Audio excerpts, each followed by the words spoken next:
Ernesto était mon frère et le Che mon camarade. Mais pour moi, c'était une seule et même personne. C'était un homme intègre, un révolutionnaire, doté d'un sens aigu de la politique, un homme qui voulait vraiment la révolution. Le Che était un bel homme. Je ne devrais peut-être pas le dire, mais nous étions toutes amoureuses de lui. Je ne l'ai jamais vu danser, mais il paraît qu'il avait 2 jambes gauches. Je ne l'ai pas connu. Ou si peu. Quand mon père a quitté Cuba pour le Congo, j'avais 3 ans. Le Che est immortel, pour moi et pour nous tous. Parce que son nom et son exemple rayonnent et il illumine tout le monde.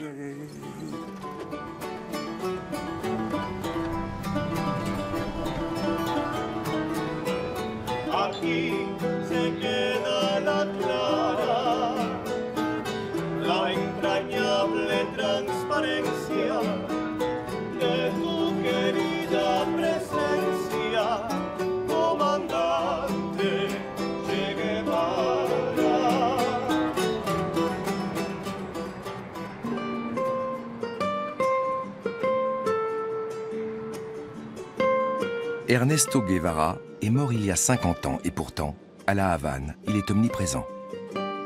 Quel genre d'homme était le Che? Un combattant pur et dur, sans état d'âme, ou un homme au cœur tendre? C'est dans cette maison de la 47e rue qu'il a vécu avec sa famille dans le quartier de Nuevo Vedado. C'est là qu'ont grandi ses enfants, Aleida, Camilo, Celia et Ernesto, et aussi Hilda, surnommée Hildita, née d'un premier mariage. L'édifice abrite aujourd'hui les bureaux du centre d'études Ernesto Che Guevara, où travaille son fils Camilo, qui s'occupe de gérer le vaste héritage de son père, jour après jour.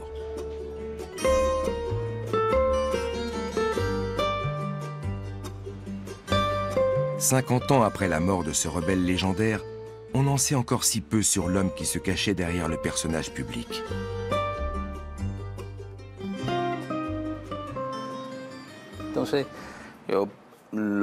J'ai des souvenirs qui sont un peu comme des flashs. Mais je me demande si ce sont de vrais souvenirs, des images qui me viennent vraiment du passé, du moment bien réel où j'ai vécu ces choses, ou si je les ai rêvés. Peut-être aussi que je me suis forgé ces souvenirs à partir de photos. Tout ça, les rêves, les photos, ça influence la mémoire. Mon travail au centre Che Guevara me met parfois un peu dans l'embarras en ce qui concerne la façon dont je me réfère au Che du fait de mon lien de parenté avec lui. Quand je parle du personnage public en général, je l'appelle le Che pour ne pas insister lourdement sur le fait que c'était mon père. Mais je dis généralement papa, dans des contextes plus intimes. S'il est un homme qui a des souvenirs bien réels d'Ernesto Guevara, c'est son frère Juan Martín Guevara.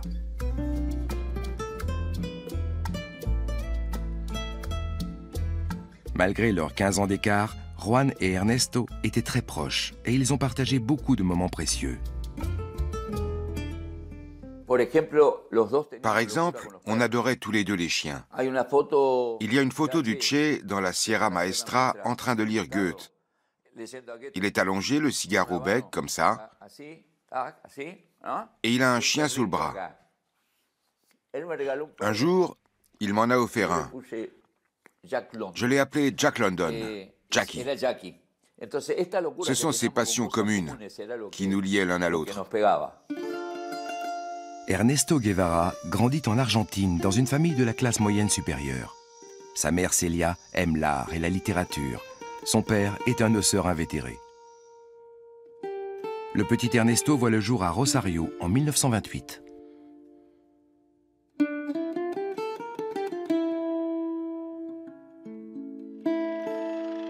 On doit à son père, fervent amateur de caméra Super 8, de précieuses images de la vie de famille des Guevara. Ernesto ne reste pas longtemps fils unique. Bientôt naît sa sœur Celia, puis son frère Roberto, et son autre sœur, Anna Maria.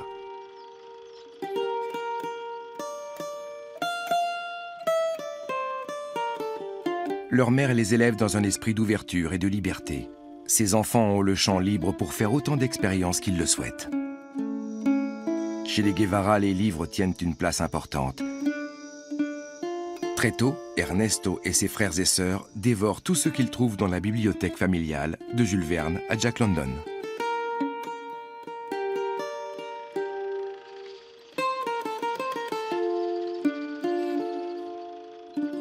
La mère d'Ernesto l'appelle affectueusement Tété, et Tété a un sacré caractère.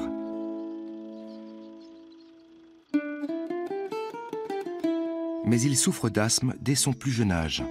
Il n'a pas 2 ans lorsqu'il fait ses premières crises. Elles sont parfois si fortes qu'il est impossible pour Ernesto d'aller à l'école, si bien que c'est sa mère qui lui fait la classe à la maison. En 1943, son frère Juan Martín vient au monde. Même si Ernesto a déjà 15 ans, son petit frère et lui seront de grands amis. À la maison, il n'y avait qu'une salle de bain. Et nous étions 7. C'était donc assez compliqué. Enfin, pas de se laver à tour de rôle, non. Là où ça se compliquait, c'était quand Ernesto allait aux toilettes. En général, il y allait avec un livre. Il s'asseyait sur le trône et il se mettait à lire. Résultat, quand on voulait y aller, on frappait et silence radio. Tant qu'il n'avait pas fini son chapitre, impossible de le déloger. Il continuait tranquillement à bouquiner. Et à un moment donné, pour nous asticoter, il se mettait par exemple à déclamer un poème. En français. Vous voyez le genre. Alors là, on explosait. « Sors immédiatement de la salle de bain !» Ernesto veut devenir ingénieur, mais lorsqu'il est confronté à la maladie et à la mort de sa grand-mère Anna Isabel, il change d'avis et se lance dans des études de médecine à l'université de Buenos Aires.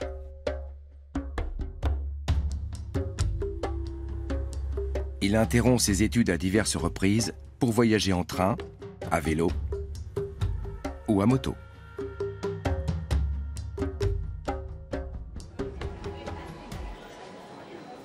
Il devient un vrai globe-trotter. Il explore l'Argentine et toute l'Amérique du Sud. D'abord la Bolivie, puis le Pérou, le Costa Rica, la Colombie et le Venezuela. Il a vu alors toute la misère de l'Amérique latine. Quand il est parti, il n'imaginait même pas qu'on puisse vivre autrement que dans les milieux bourgeois de Buenos Aires ou d'autres villes d'Argentine. Et il est arrivé dans des contrées où les conditions de vie étaient catastrophiques, où les gens étaient exploités par les grandes entreprises, les grands propriétaires terriens, maltraité par les forces de l'ordre, par l'armée. C'est là qu'il a dû développer une conscience sociale très forte. En décembre 1953, ses pérégrinations sud-américaines conduisent Ernesto Guevara au Guatemala. Il y fait la connaissance d'Hilda Gadea, qui l'initie au marxisme. Il ne la trouve pas tellement jolie, mais très intéressante, avec un cœur d'or, dit-il. Et elle, elle le trouve trop beau pour être intelligent. Et donc, on se dit que c'est un couple qui ne va pas se faire. Et en fait, c'est par la relation intellectuelle, par la complicité dans les combats qu'ils vont mener, que peu à peu, l'union se fait. Au contact d'Hilda, Ernesto devient marxiste. Dès lors, ses compagnons de lutte le surnomment Che, en raison de son tic de langage typiquement argentin. À la suite du coup d'État manqué de 1954 au Guatemala, Ernesto fuit à Mexico, où il sera rejoint par Hilda l'année suivante. Ils se marient à l'été 1955, et en février 1956, naît leur fille Hilda Beatriz, surnommée Hildita. L'été 1955 est aussi celui de la rencontre entre Ernesto et l'homme qui déterminera son avenir, le Cubain Fidel Castro. Celui-ci est en train d'organiser une expédition à Cuba pour déposer le dictateur Fulgencio Batista. Le Che rejoint son commando et apprend l'art de la guérilla. C'est la première fois qu'il tient une arme. Le groupe est démasqué et Ernesto est brièvement emprisonné avec Fidel dans la même cellule.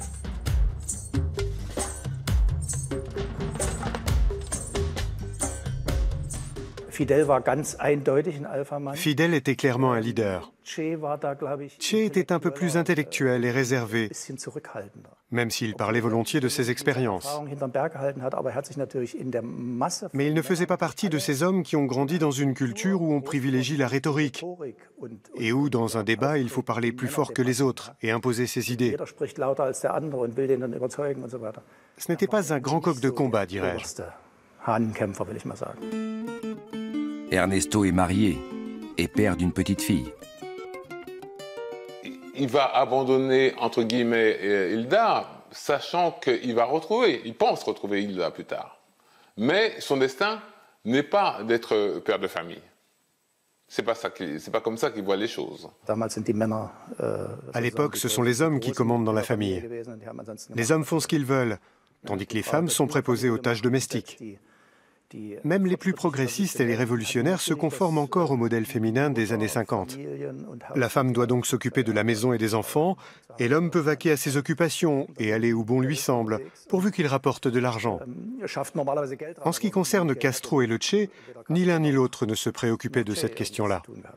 C'est un déchirement, mais le choix est toujours fait en direction de l'action. Alors même s'il est déchiré, il ne va pas rester dans la maison, il ne va pas rester dans sa vie conjugale. Il ne peut pas accepter cela. Le 25 novembre 1956, Che Guevara, alors médecin, part pour Cuba avec Fidel Castro et 80 rebelles à bord d'un yacht baptisé Granma. 8 jours plus tard, ils atteignent les côtes cubaines. Ils sont accueillis par l'armée de Batista, qui a eu vent de l'opération. S'ensuit une confrontation sanglante dont seuls 12 rebelles sortent vivants. En Argentine, la famille Guevara est folle d'angoisse. Che envoie une missive signée de son surnom Tété pour rassurer sa mère et lui faire savoir qu'il est sain et sauf. Très peu de temps après, une missive écrite de sa main nous est arrivée, dans laquelle il disait, je ne me souviens plus des mots exacts, mais plus ou moins ceci: j'avais 7 vies, j'en ai perdu 2, il m'en reste 5. Je vais bien, Tété. En signant Tété, il nous faisait savoir que c'était bien lui. Les 12 rebelles se réfugient dans la Sierra Maestra et se réorganisent. Le Che se voit confier une colonne par le commandant en chef Fidel Castro qui coordonne toutes les actions. La détermination dont Ernesto fait preuve et ses talents de leader poussent Castro à le nommer à son tour Comandante le 21 juillet 1957.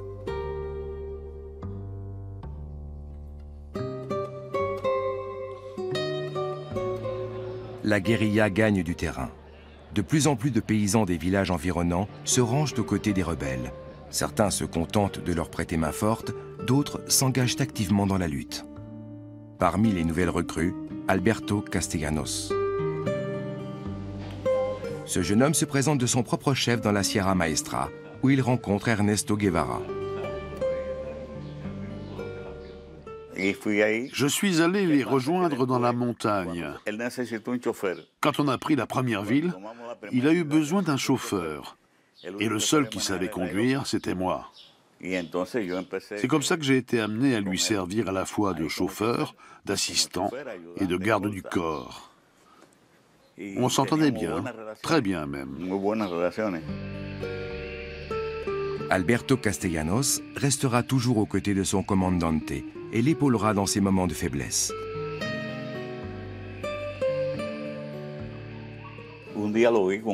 Un jour, je suis entré et je l'ai vu en pleine crise d'asthme.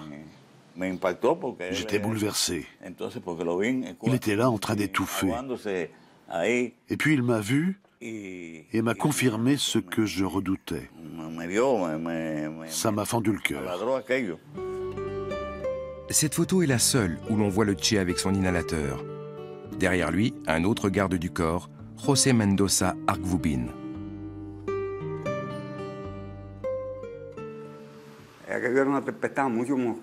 Il y a eu une tempête et une invasion de moustiques et le Che a fait une grosse crise d'asthme. José Mendoza Argubín est originaire de la Sierra Maestra. Fils de paysan, il a 17 ans lorsqu'il rejoint les guérilleros. Il sera, avec Alberto Castellano, l'un des 4 gardes du corps du commandante Che Guevara. Il y avait un lien spécial entre lui et moi. Les autres avaient peur de lui, mais moi, il ne m'a jamais fait peur. Je le trouvais génial, mais pas effrayant. C'était juste un être humain. Dans la Sierra Maestra, le médecin se transforme en combattant. Il troque son matériel de dentiste, grâce auquel il soulageait les rebelles dans la forêt tropicale, contre une arme. Il ne sauve plus, il tue.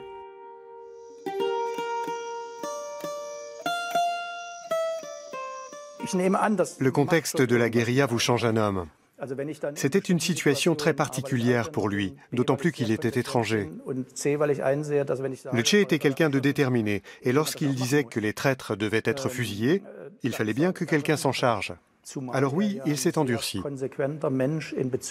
Et il était résolu à combattre ses propres insuffisances. Le Che n'est pas un simple combattant. Il forme ses camarades, rédige un journal et donne des interviews. Il participe à la création de la radio clandestine Radio Rebelde, qui permet d'informer la population des victoires remportées par les guérilleros.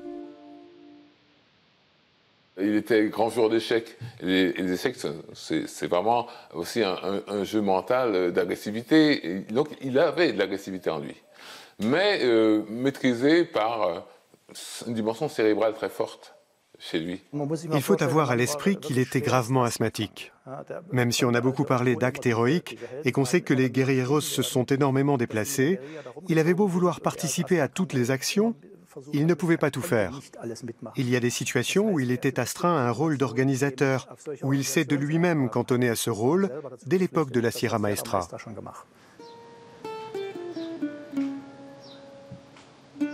Peu de femmes se joignent à la lutte clandestine dans la Sierra. L'une d'elles est Ella Margarita Gómez de la Guardia. Elle fait partie de la première colonne de Fidel Castro, ce qui ne l'empêche pas de rencontrer Che Guevara. Il était très affectueux avec nous. Quand je les ai rejoints, eux, ils étaient là, dans la Sierra. Mais moi, je me demandais comment j'allais faire. Alors j'ai dit, et si mon père ne me laisse pas sortir, ni le soir, ni jamais? Et le Che m'a répondu, je vais voir ce que je peux faire pour toi. Lui, il était plus attentionné que les autres. C'était un bel homme, le Che. Certains jours, il nous saluait tous un par un. On était aux anges. Il aimait les belles femmes et il les célébrait. L'une de ces belles guérilleras s'appelle Aleida March. La jeune femme travaille comme messagère. Elle assure la liaison entre les rebelles et la ville. Mais elle est démasquée. Forcée de rejoindre la clandestinité, elle intègre la 8e colonne du Che. Le commandante, encore marié, tombe amoureux. C'est en fait par hasard, en repassant en jeep dans la rue, qu'il va voir Aleida assise sur un paquet, sur son pactage, et il va lui dire « monte dans la jeep ». Et voilà, c'est fait. Je pense qu'il n'a pas eu grand-chose à faire. il a juste à la prendre dans sa jeep et à l'amener en haut d'une colline le soir et regarder les étoiles. Et c'est simplement là que ça s'est passé.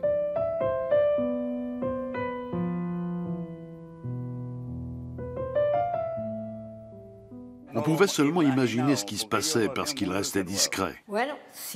Je me suis dit, après tout, s'ils s'aiment, ils ne se cachaient pas tant que ça.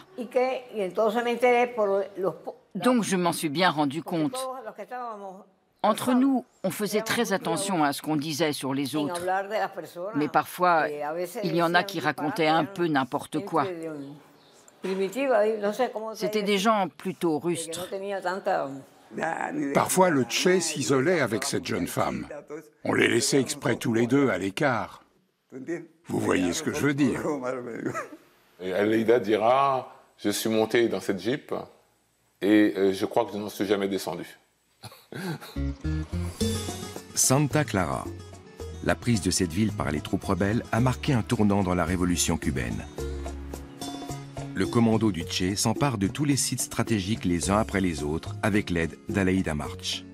Originaire de Santa Clara, elle connaît la ville comme sa poche. Le commandante a un plan. Il consiste à faire sauter un train blindé rempli d'armes, de soldats et d'officiers de l'armée de Batista. Pour cela, il lui faut de puissants explosifs et il charge Aleida de les lui procurer la veille de l'attaque. Il a réclamé un certain nombre de choses, dont un bulldozer pour arracher les rails. On appelait cette machine par son nom commercial Caterpillar. Et ma mère, qui n'était pas très portée sur tout ce qui était technique, a compris catres, palas y pilas, des lits de camp, des pelles et des piles. Elle s'est dit qu'en effet, ça pouvait être utile, et elle a ajouté ça sur sa liste. Mais il l'avait vue hésiter. Elle avait dû faire une drôle de tête. Alors il lui a demandé « Lis-moi ce que tu as écrit ». Et quand elle lui a lu... Aleida parvient à leur procurer un Caterpillar et ils font dérailler le train blindé.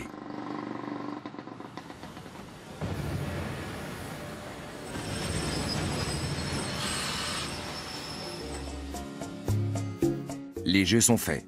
La voie est désormais libre pour marcher sur la Havane. C'est la plus grande victoire militaire de Che Guevara.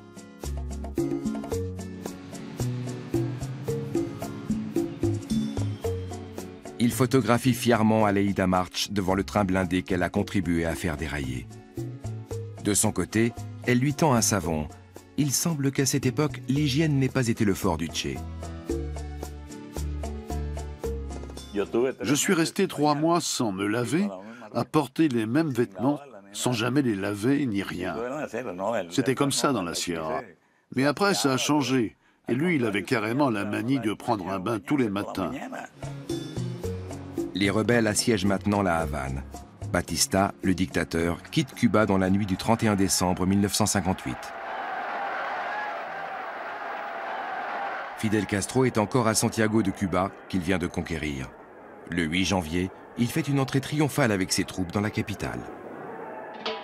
Tout le pays est en liesse. Toujours aux côtés du Che, Alberto Castellanos, son chauffeur. On a exploré la Havane ensemble parce qu'on n'y était jamais venu, ni l'un ni l'autre. Il me disait « Prenons par là, on verra bien où ça nous mène ». C'est comme ça qu'on a découvert la ville, en roulant au hasard. On a appris à la connaître ensemble. Che Guevara installe son nouveau quartier général dans la forteresse de la Cabaña. Fidel Castro l'a nommé commandant et procureur suprême de cette prison. Aleida March est toujours près de lui en tant qu'assistante.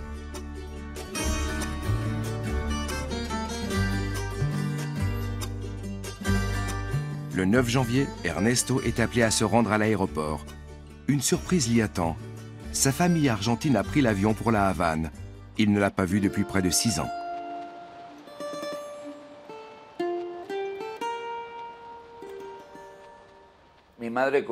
Quand elle l'a vu, ma mère s'est mise à courir. Il était dans le hall de l'aéroport. En courant vers lui, elle s'est emmêlée les pieds dans les câbles. À l'époque, il y avait beaucoup de projecteurs pour pouvoir filmer. Dans sa course, elle a emporté tous les fils électriques. Je me souviens de leur étreinte. Vous imaginez, après toutes ces années? Quand je revois ces images, je suis profondément ému. Après cette longue étreinte, le Che salue les autres membres de sa famille, sa sœur Celia, son père Ernesto.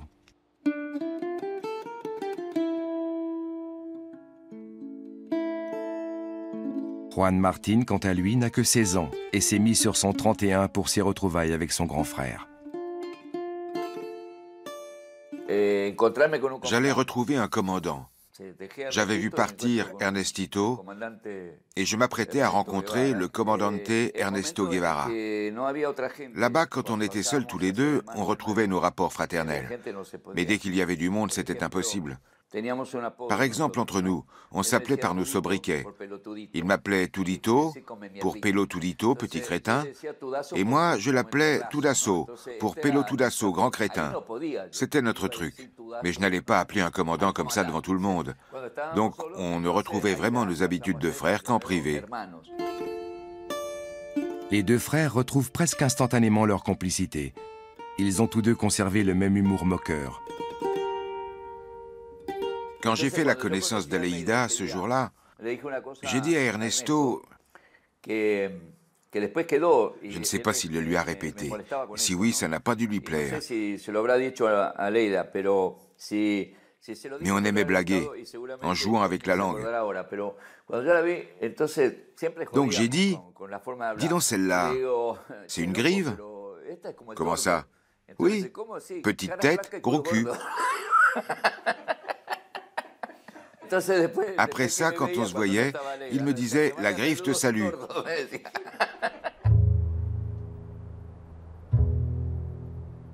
La Cabaña.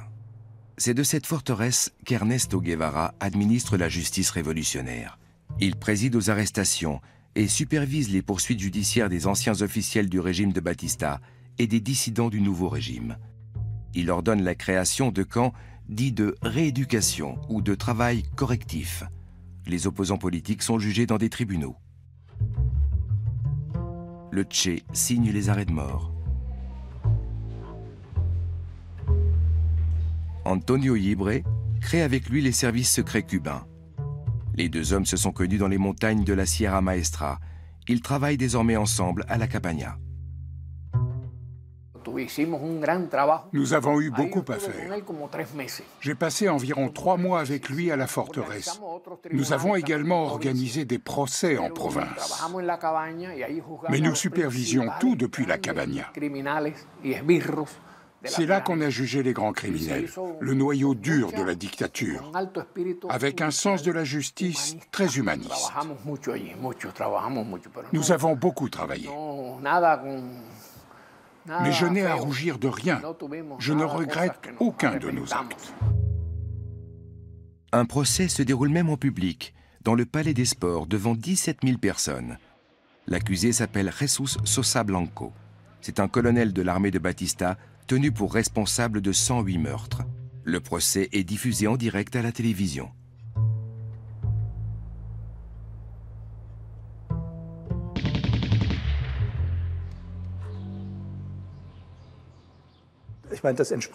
Ces procès ne respectaient pas les normes juridiques considérées comme légales chez nous. Le juge était en même temps le procureur, et l'instance suprême, celui qui tranche en dernier lieu, était aussi le Che. Lui, son principe, c'était que chacun de toute l'équipe de Cabana devait participer. Che Guevara n'hésitait pas à tuer lorsqu'il fallait tuer un ennemi, il n'y avait pas de problème à ça. Il a été sans pitié, mais ça lui faisait quelque chose. Ce n'était pas un homme assoiffé de sang, absolument pas. Fidel Castro est satisfait du travail fourni par le Che. Il s'arrange pour lui octroyer la nationalité cubaine. Presque au même moment, son épouse Hilda arrive à La Havane avec leur fille, Hildita. Ernesto doit prendre une décision. C'était terriblement inconfortable pour lui. Il devait dire à cette femme que c'était fini, cette femme avec qui il avait eu un enfant, tout en sachant qu'Aleida était pour ainsi dire juste derrière la porte. Il devait trouver la force de dire à Hilda que leur histoire était terminée. Mais je pense qu'étant marxiste, elle avait intégré une certaine discipline en collaborant avec les rebelles et qu'elle avait compris et accepté la situation. Alors qu'Aleida, elle, était jalouse comme un petit chien, comme disent les Cubaines. Ernesto et Hilda divorcent. Le Che se remarie 10 jours plus tard avec Aleida March à la Cabaña. Je pense qu'il n'était pas particulièrement porté, lui, sur la notion de mariage. Mais je crois qu'en réalité, il était correct d'un point de vue politique, etc., de se marier avec elle. Il s'amusait beaucoup à ça, en fait, à ce mariage qui était en fait plutôt une farce qu'autre chose pour eux. Mais ils se sont mariés, oui, effectivement. Toujours présent, le chauffeur Alberto Castellanos. Le jour du mariage, il a fallu signer les papiers. Les mariés avaient chacun 2 ou 3 témoins. Che a pris Fidel, Raoul et moi. J'étais en train de boire un verre quand j'ai entendu « Viens par ici ». Surpris, j'ai dit « Pourquoi ça ?» Eh bien, pour signer. La fête se tient chez Alberto Castellanos.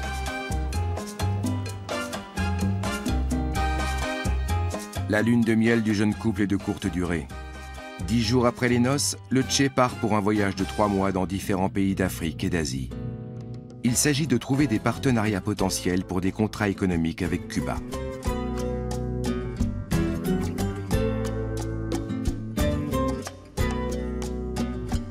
Fidel lui a toujours dit « Emmène Aleida avec toi. C'est l'occasion pour vous de faire un voyage de noces. Ce ne sera plus jamais possible après ça. Alors emmène-la. » Il a refusé catégoriquement. Et qui l'a accompagné pendant ce voyage? Son garde du corps, José Mendoza Argvubin. Le Che était un homme cultivé. Avant d'entreprendre ses visites, il lisait beaucoup, si bien qu'en arrivant dans un nouveau pays, il en connaissait déjà la culture et les usages. Quand on s'arrêtait dans un hôtel, on dormait dans la même chambre. Nous étions en guerre, on pouvait nous chercher querelle à tout moment. Je ne me rappelle pas qu'il ait acheté des souvenirs dans aucun des pays où nous sommes allés. Par contre, nous avons visité des usines. Le Che est nommé à la tête du ministère de l'Agriculture.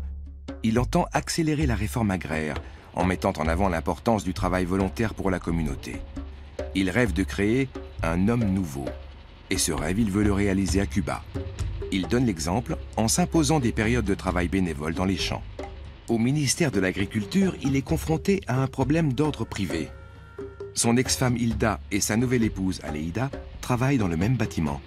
Là, il y avait à un étage Aleida et lui, et l'étage en dessous, il y avait Hilda.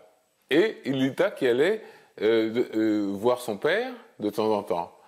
Et son père avait mauvaise conscience de les avoir abandonnés, etc. Et Hilda parlait assez mal d'Aleida à sa secrétaire, par exemple, en disant qu'elle lui a volé son mari, etc. Et puis, d'un autre côté, il y a Aleida qui soupçonnait Hilda de vouloir reprendre son mari.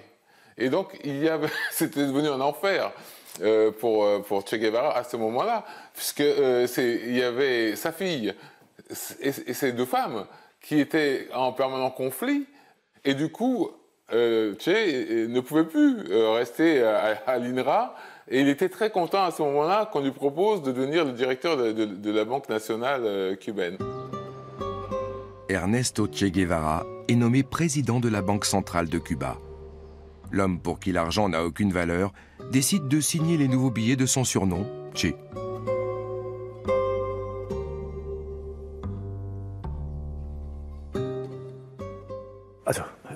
Le Che, ministre des Finances, il n'avait pas du tout le profil. D'après Lénine, un État pouvait être gouverné par une simple cuisinière, parce qu'il s'agissait simplement d'avoir des connaissances pratiques d'ordre général. Mais les faits ont montré que ça ne fonctionnait pas. C'est pourquoi il a échoué. Il n'est jamais devenu fonctionnaire. En réalité, et même quand il devient directeur de la Banque nationale, ça paraît comme une espèce de farce. Mais ce n'est pas tout. Le Che est également nommé ministre de l'Industrie. Fin 1960, il entreprend à nouveau un long voyage, en Union soviétique cette fois. Puis il se rend en Chine pour négocier là aussi des accords commerciaux. C'est lorsqu'il séjourne en République populaire que sa fille Aleida vient au monde. Il ne la verra qu'un mois après sa naissance. Le Che a peu de temps à consacrer à ses enfants Et cela ne changera pas à la naissance de son fils Camilo, puis de sa fille Celia, et enfin du petit Ernesto. Il est bien trop occupé à l'édification du socialisme à Cuba. Il prend toutefois le temps de leur envoyer régulièrement des cartes postales lors de ses voyages. Quand nous étions à l'école primaire, et même plus tard dans le secondaire, il nous arrivait souvent de trouver dans nos manuels scolaires des cartes postales qui nous étaient adressées à moi ou à mon frère, ou à nous, les enfants. Ces cartes étaient très bien écrites. Elles comportaient toujours une leçon, une morale qu'il avait jugé important de nous transmettre.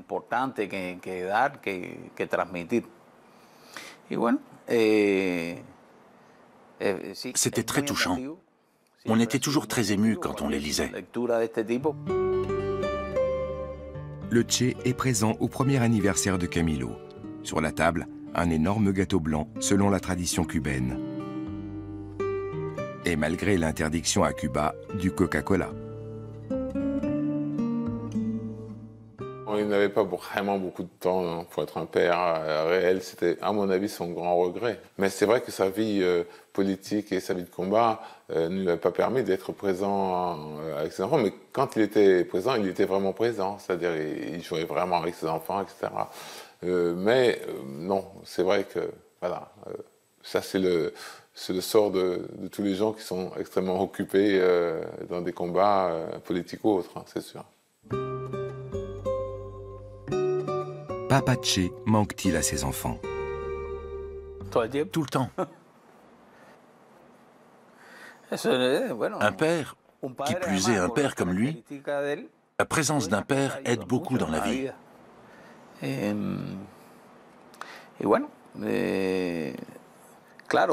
bon, c'est sûr qu'on a davantage besoin du soutien paternel quand on est enfant. Mais l'amour d'un père, c'est quelque chose dont on a besoin toute sa vie. Ces 4 hommes, eux, jouissent pleinement de la présence du Che. Ces gardes du corps sont sa petite famille et habitent eux aussi dans la maison familiale. La maison du Che était notre maison. Il avait eu un geste très amical. Les soldats dormaient généralement dans des lits très étroits. Mais lui, il nous a acheté 4 vrais lits. Et il mangeait la même chose que nous, ses subordonnés. Là où il s'asseyait, on s'asseyait aussi. On cohabitait vraiment sur un pied d'égalité dans cette maison. Il nous traitait comme ses frères ou ses fils. Ces années-là, le Che doit faire face à de nombreuses difficultés. En 1961, le débarquement de la baie des Cochons, cette tentative d'invasion militaire par les exilés cubains soutenus par les États-Unis, est repoussée avec succès. En 1962, c'est la crise des missiles de Cuba. L'URSS a l'intention d'implanter des missiles balistiques nucléaires sur l'île. Loin de s'améliorer, la situation économique empire, malgré le système d'économie planifié mis en place par le Che. En avril 1964, le Che s'offre une brève escale à Paris et visite le Louvre. Pour lui, c'était assez primordial, puisque sa mère lui a appris le français déjà, parce que sa mère était très passionnée par la France, par Paris. Il a beaucoup parlé à son fils de Paris, etc. Et quand, enfin, Che a pu aller à Paris, il a écrit une lettre à sa mère en disant « Je suis enfin à Paris ». Pour moi, c'était une nécessité presque organique de venir dans Paris. Le Che envoie une carte postale du Louvre à sa chère Aleida. Ma chérie, je m'imaginais te tenant par la main dans le Louvre quand j'ai cru te reconnaître en ce portrait de femme un peu rondelette, sérieuse, au sourire mélancolique, comme si elle attendait son amour parti au loin. Des baisers à vous tous, et tout spécialement à toi, ton maréchal, le Che. Il aurait rêvé d'être poète, il aurait rêvé d'être écrivain, je pense, profondément. Et donc, l'écriture, pour lui, c'est presque une seconde nature.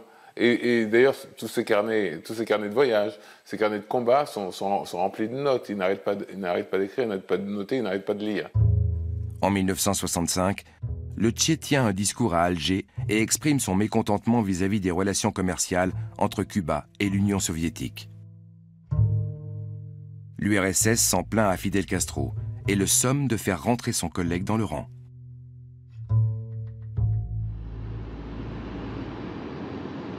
Quand le Che rentre à la Havane le 14 mars, impatient de voir son petit Ernesto qui vient tout juste de naître, il est convoqué d'urgence par Fidel Castro pour une explication qui durera, dit-on, 40 heures. En sont-ils venus aux mains? On l'ignore, mais c'est bien possible. Ni le Che ni Fidel n'évitaient les conflits par honnêteté envers eux-mêmes et envers les autres. Même si on n'a aucune certitude, un certain nombre de choses laissent penser qu'il y a eu de la bagarre. Il savait ce qu'il attendait. Je pense qu'il avait décidé déjà de quitter Cuba. À un moment donné, il a dû en avoir ras-le-bol. Mais je pense d'une certaine façon, Che pouvait dire ce que Fidel ne pouvait pas dire, d'une certaine manière. Et donc, à l'égard de l'Union soviétique notamment. Par contre, Che avait décidé de prendre le large et de quitter Cuba. Alors, à ce moment, il était un homme libre et il pouvait dire ce qu'il devait dire à ce moment-là. Après cette explication musclée, le Che écrit une lettre à Fidel Castro. Il demande à être délié de toutes ses fonctions gouvernementales et renonce à la nationalité cubaine. 2 semaines plus tard, il troque son statut de fonctionnaire contre son ancien rôle de combattant. Il part pour le Congo, où il veut profiter de la rébellion Simba pour exporter la révolution en terre africaine. Personne ne connaît ses intentions, pas même sa famille. Ma mère était très malade. Elle avait été hospitalisée. Comme personne ne savait où il était, elle a voulu à tout prix téléphoner à sa femme depuis l'hôpital. Aleida lui a répondu qu'il n'était pas là, qu'il était parti sans dire où il allait, à la campagne peut-être. Cette réponse ne satisfaisait pas du tout ma mère. Où est-il? Où est Ernesto? Son état était critique. Elle se savait mourante. Et elle est décédée sans avoir de réponse à ses questions. Où était-il? Que faisait-il? Pourquoi ne donnait-il pas signe de vie? Les efforts du Che au Congo restent vains. Les Congolais ne veulent pas de révolution.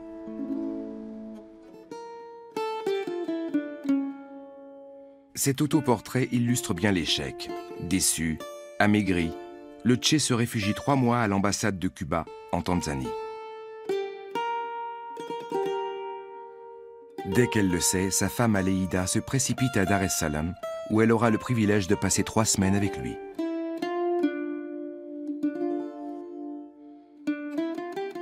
Mais c'était vraiment un moment absolument formidable, parce que c'était en fait la première fois depuis longtemps qu'elle était avec son mari, et son mari ne pouvait pas sortir. Donc elle était avec lui dans la chambre pendant des jours et des jours, et donc il n'était qu'à elle, et elle n'était qu'à lui.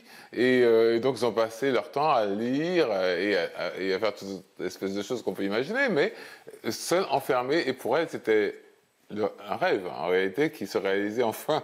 Voilà. En juillet 1966, le Che rentre à Cuba, mais dans le plus grand secret. Son objectif, créer un nouveau foyer révolutionnaire, cette fois en Bolivie. Ernesto Che Guevara devient Adolfo Mena, un homme d'affaires uruguayen. C'est sous cette nouvelle identité qu'il se prépare militairement et physiquement à mener une nouvelle guérilla dans un camp, près de Pinar del Rio. Afin d'éviter tout risque de révéler son identité, le Che reste déguisé même lorsqu'il rend visite à sa famille. Ses enfants eux-mêmes ne savent pas qui se cache derrière cet homme chauve à lunettes qu'on leur présente comme un ami de la famille. Mais ses enfants, il ne s'est pas présenté comme leur père. Il s'est présenté comme un ami de la famille. Donc pour lui, ce n'était pas donc pour que ses enfants le voient. C'était pour que lui, il voie une dernière fois ses enfants.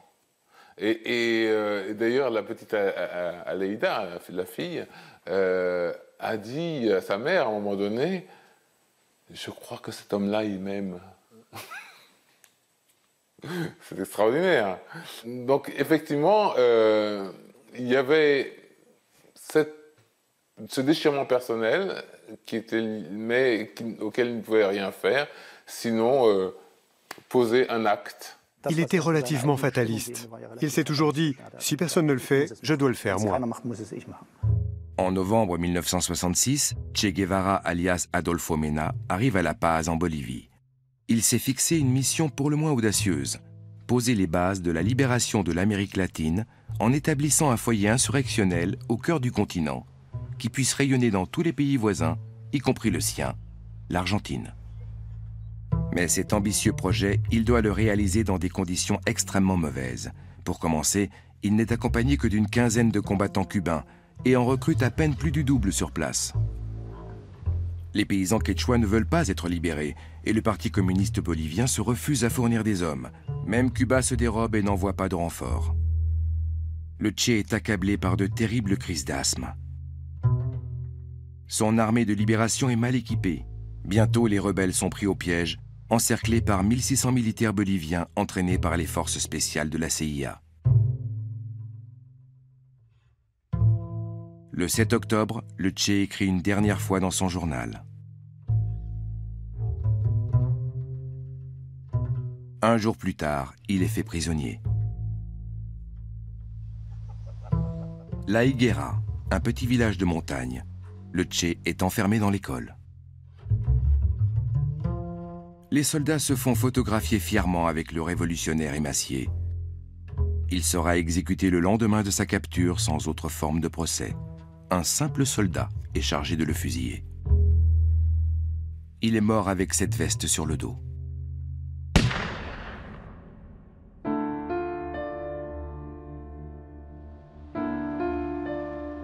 Le lendemain, son corps est transporté jusqu'à la capitale de la province, Valle Grande, et exposé à la vue de tous.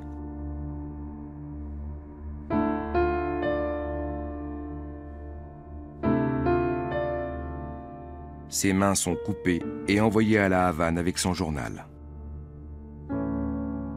Camilo et ses frères et sœurs n'ont plus de père. Qu'ont-ils ressenti en apprenant sa mort? 50 ans plus tard, ils n'en ont plus qu'un vague souvenir. Un jour, j'ai raconté à ma mère ce dont je croyais me souvenir, et il s'est avéré que son souvenir à elle était bien différent.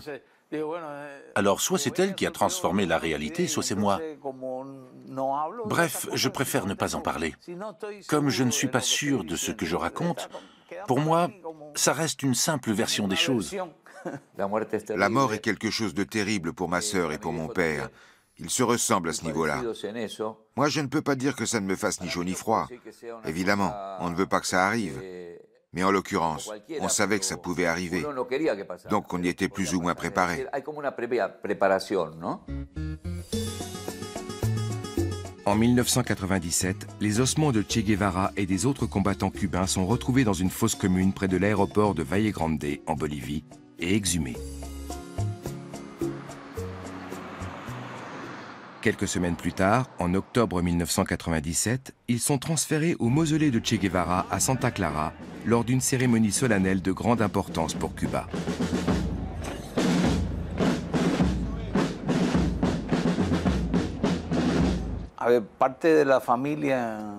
Une partie de la famille, y compris celle de ma mère, n'était pas très favorable au fait qu'on rapatrie les ossements à Cuba.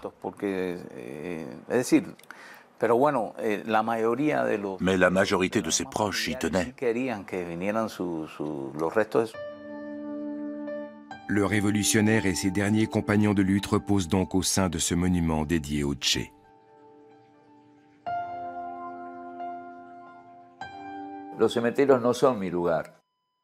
Les cimetières, ça n'est pas trop mon truc.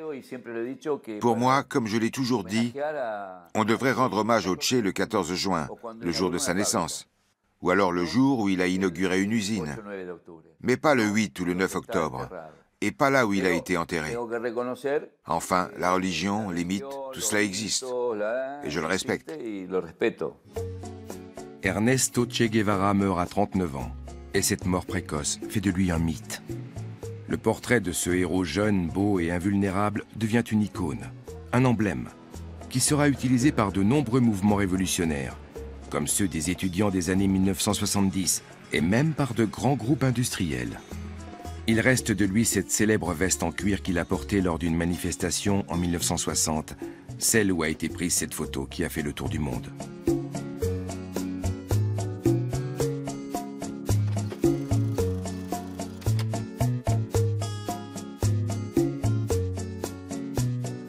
Et ses proches, qu'ont-ils conservé de lui? En réalité, la vie et l'œuvre du Che ont un caractère éminemment public.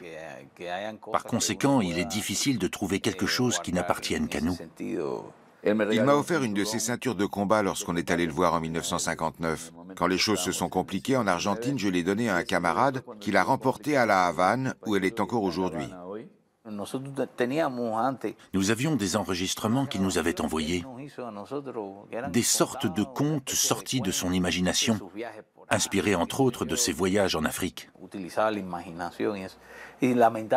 Malheureusement, les cassettes se sont endommagées. Tu pourras le raconter, mais toi, tu n'as pas pu les écouter. Moi, si. Voilà, c'est mon souvenir à moi. Plus tard, il m'a offert un petit jeu d'échecs. Ça, je l'ai gardé, c'est la seule chose que j'ai conservée. Quant au chien, il est mort, évidemment.